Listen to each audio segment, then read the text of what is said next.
I like what Rod Lee had mentioned on page 46 and 47. I like that very much. I had known that for a long time, but I wasn't able to really verbalize it. I like it. My teacher represents the pinnacle of Buddhist practice for me, and he displays the qualities that I would like to have. Purity, wisdom, compassion, clarity.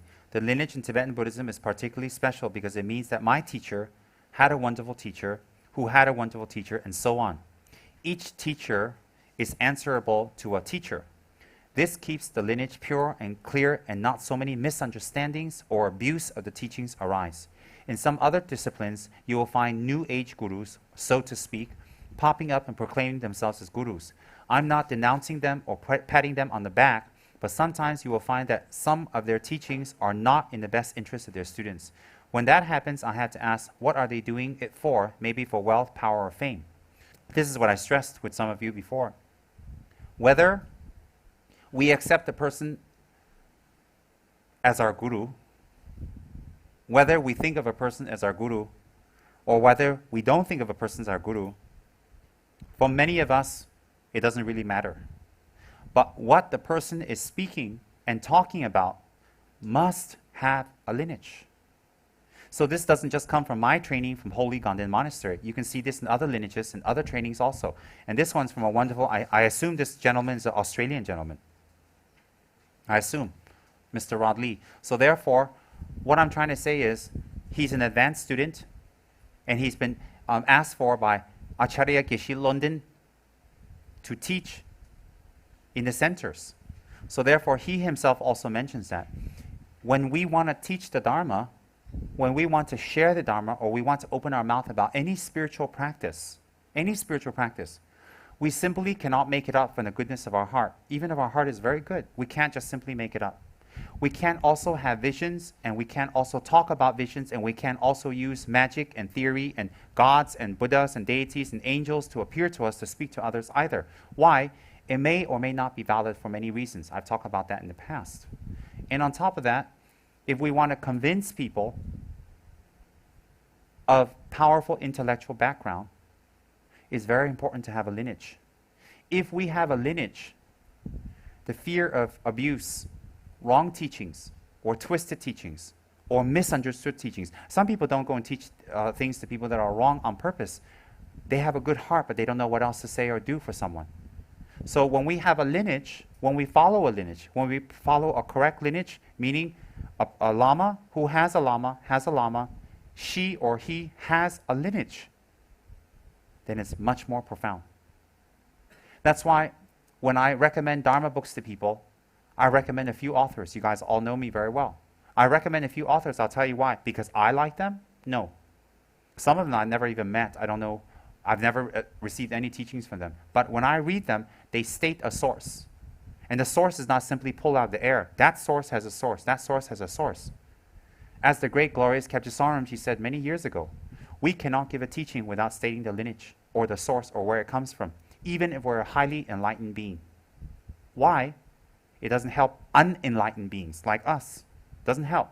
So therefore, having a lineage, having studied with a teacher, having a good samaya with the teacher, and studying for the right reasons, and knowing where it comes from, we ourselves have confidence of what we're practicing. Why is that? Why do we ourselves have confidence? We don't want to spend our precious time and our precious energy and the little bit of time we have on something that we are not sure. I don't. So I want to practice and study something that I am sure of. Things I'm not sure of, I will not criticize, because I don't have the time to check everything or everyone. Just because I didn't check doesn't mean they're not valid. I'm talking about for myself or for ourselves when we choose a path. When we choose a path, we must make sure it has a lineage. Lineage meaning what? The teacher is answerable to his teacher, to her teacher, to their teacher, to their teacher, to their teacher. And these teachings must stem directly back to Lord Buddha, directly or indirectly. Simply to be a guru, or proclaim to be a guru, or to talk or teach, or not even proclaim to be a guru, but just teach from the goodness of your heart or explain things that have no lineage from someone's mind, from someone's heart, from someone's visions, can or cannot be valid, but there's always some element of doubt. And those things cannot take off very big. So therefore, especially especially within the Tibetan tradition, lineage is extremely important. Therefore, when we make prayers to the Lama and the lineage Lama. The lineage Lama making prayers is recognizing authenticity. Recognizing authenticity. That is very important. And even when you go to school, when you go to college, when you go to university, you want to know what the professor is teaching you from. You need to know where he learned this from. Who was his teacher? Where did he go to school? What's his degree? Where did the source come from? You also check that in daily life. Even what food you eat, most of us will read the labels. Although I've eaten and then check the labels sometimes, too late. But anyway, most of the time I read it first. So if for food and for our normal education or for products, we will check where it comes from, the source. For Dharma, it's very important. That's why I always mention, don't be taken away by the teacher. Don't be taken away by the Lama or the deity or even Lord Buddha with respect. But you must be taken by the teachings. The teachings must apply, and the teachings must be valid and have a source. They cannot simply be made up, said. And I'm not accusing anyone here or out there in the web world of making up for bad reasons. But they must have a lineage. They must have a source. If there's a source, the fear of wasting our time on something that's very precious, our mind, is gone. And also, when we give teachings, when we give practices, there will definitely be results. Definitely. Even someone as renowned and erudite and accomplished and achieved, such as His Holiness the Dalai Lama. Currently, you guys know him very well. Or His Holiness Khyentse Rinpoche, which I've received many teachings from in the past. When they give teachings, even these great beings give a source. Give a source. And I've even seen videos of the great Reverend Mother Cheng Yang of Taiwan. When she gives Mahayana discourses, I've seen, she refers to a text. I am sure she's a master of Dharma. I am sure she's a master of Dharma. I have no doubt. I cannot check her attainments, but by her work, I can say her attainments must be pretty high. But, even someone of her caliber, if you watch her documentaries, when she gives discourses or talks, she refers to a Dharma text, as His Holiness. Even the great Mother Teresa, when she gave teachings and talks to her sisters, her disciples, I saw in her videos, I have many of her videos, she also always refers back to the scriptures, to the original scriptures, to the holy scriptures that Christianity is based upon. I saw. So great beings like that refer to the scriptures. Definitely, people like me and anybody else who wishes to share other things must have a lineage, must have a source. And that's why in our center, we have a very pure lineage. We are not the only lineage that's pure, but we have a pure lineage which stems from Ganden Monastery. And that stems directly from Lama Tsongkhapa. Lama Tsongkhapa is not the only pure lineage holder. Definitely not. Definitely not. But we can be sure he's one of them. So therefore, what we learn and what we study and what we investigate, we have some confidence. So therefore, simply taking things out of the air, there are high lamas. Really, there are high lamas, not just of Tibet, of all religions. Lama means a teacher who can commune with divine beings, who can talk with divine beings. But the age for them to say, I communicated with a divine being or had lunch with a divine being, and therefore I'm giving you this information, is over. That age to say that I commune with a divine being and I'm giving you this source as them, that age is over. That's why you never hear people like His Holiness even mention he had this dream or that dream. He'll very roughly just say it and get it over with. Why? That age for people to follow that is over. There's a few dark, backward, village people still holding spears like me who may be taken away by that a little bit. But most of us, I don't think so. We have to have a source. And I like that. When I read that, it was very nice. And therefore, the teacher doesn't abuse his power. The teacher doesn't abuse his respect that he gets, and the offerings, and the people's adulation. And the people are not abused. Very important. Very, very important.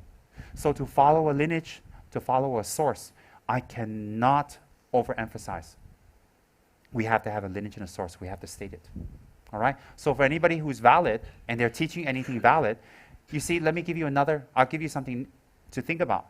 No teacher now could teach something that has not been taught by Buddha already.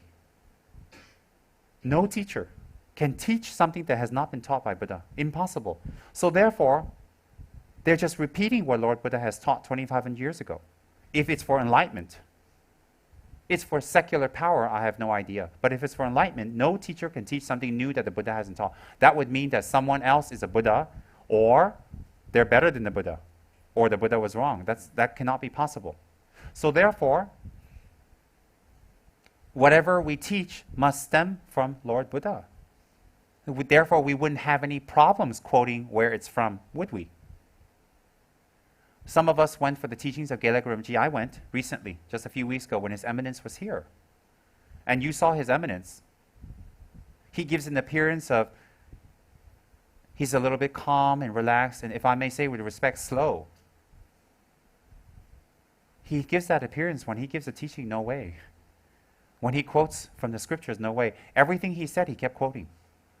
Everything he said, he quoted. I heard in Tibetan, and then he repeated in English. Everything. Even great scholars like that quote. So therefore, that's very important. You think about that's so dry. It's not dry.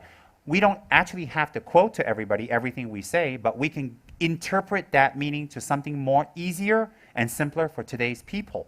But even if we interpret or we explain, it must come from the original source. So I'm a very big stickler for lineage. Whatever lineage you are. I have no labels for lineage, but I'm a very big stickler for that. Why? So no one gets abused. No one. No one gets taken for a ride. No one. And when I say taken for a ride, doesn't also mean negatively. Sometimes we feel we're doing a good thing and we're helping people, but we may not be. So that's very, very important to me. That's why I encourage people to stick to their lineage. Stick to their practice. Stick to their yidam. Stick to their lama. Stick to their whatever they're doing. And if I have people, and I often do, have people of other lineage and other lamas come to me for Dharma talks, I will definitely give such a Dharma talk to them that makes their lineage, their bond, and their relationship stronger and better. Why is that? What do we want to ultimately do for people? Give them a method for attainments? Or it's a biased, sectarian kind of issue where it has to be my way or no way? Having that thought and teaching the Dharma, then it's not Dharma. Having that thought, it has to be my way, my lineage only, my practice only. Thinking that way and then teaching the Dharma or listening to the Dharma, then it's not Dharma. For those who listen to the Dharma and say, oh, that's bad, that's not good, only my lineage, only my lama, my whatever, my practice is good, and they very narrowly follow their practice and they criticize others or mentally criticize, then it's not Dharma already. How can it be?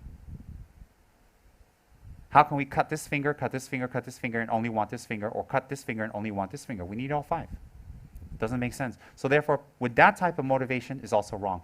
And with the motivation of a teacher to teach in deference or against other religions, or to people to listen to the teachings against other religions, also that's not spiritual.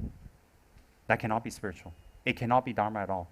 What's Dharma? Going back to a real state of our mind. What's the real state of our mind? Away from all those issues that would make it not enlightened. It's very, very simple. So lineage, I find extremely important, and I like the way this gentleman, Mr. Rod Lee, had mentioned that on page 46, 47. I thought, wow, that's beautiful. And it's just it's like a quarter of a paragraph, or one paragraph. It's wonderful.